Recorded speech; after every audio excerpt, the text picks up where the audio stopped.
Only 8.5% of people who apply to the United States Naval Academy are accepted. And one of those people is a student from Grand Island Senior High. And TV's Danielle Shenk spoke with senior Gage Long about the process and joins us now live in studio with more. Danielle?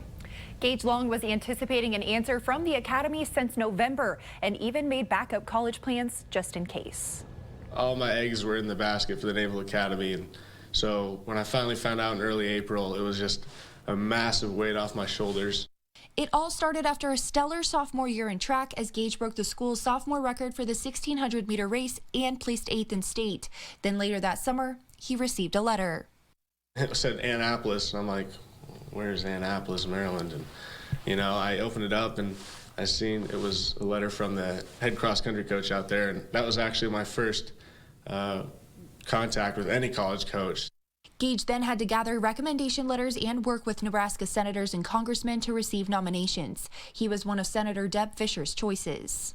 Fischer said in a statement, "The process for acceptance into our nation's prestigious military academies is highly competitive. Admission criteria include high school academic performance, standardized tests, extracurricular activities, extensive community leadership experience, and a congressional letter of recommendation. This year, I had the pleasure of nominating 37 highly qualified Nebraska students who have proven themselves as leaders in their respective communities." Encouraging him through the process were his parents and his cross-country and distance coach, Scott Herkett, who Gage says is always pushing him to go higher or run faster. Herkett even wrote a letter of recommendation for him and continued to follow up with Gage to see if he had been accepted.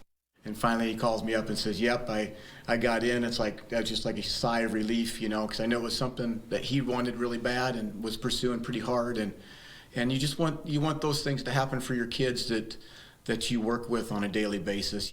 Gage plans to continue running track when he's there and will study political science after developing an interest in it while at GISH. Annapolis is 40 minutes outside D.C., and after looking more into their political science department, you know, they do a lot of trips to the White House, Congress, and the Supreme Court.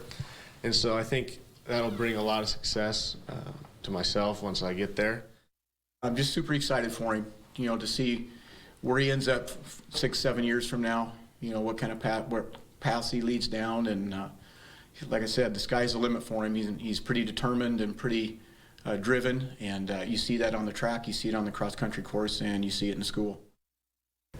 Gage says he will be required to serve for 5 years after he graduates from the academy, but sees himself serving many years after that. For more on his story, you can head over to our website. Sarah? Thanks so much, Danielle.